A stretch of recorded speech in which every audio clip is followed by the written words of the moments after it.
So today's day trading tip of the day is that if the gaps don't fill, now a gap up is if the stock just opens like 5% up.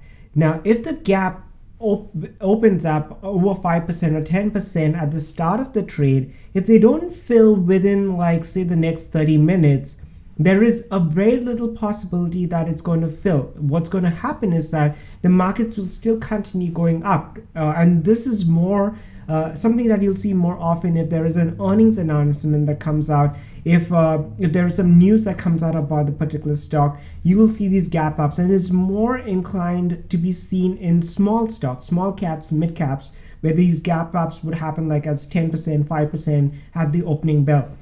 So keep in mind that if this happens and if the gap doesn't cover up, the general tendency is that these gaps should cover up, or the market should go back in the direction of the gap up in the first 30 minutes or so. But if it doesn't happen, it would mean that the markets are trending higher and higher, and it may possibly fill that gap up at some other later date, but there is a short-term trend in the upward direction. So keep that in mind. A lot of people will try to trade these gaps, so just be a word of caution for you if that's your trading approach. So I hope that was helpful, and if you did, please press the like button and stay tuned for another video coming up.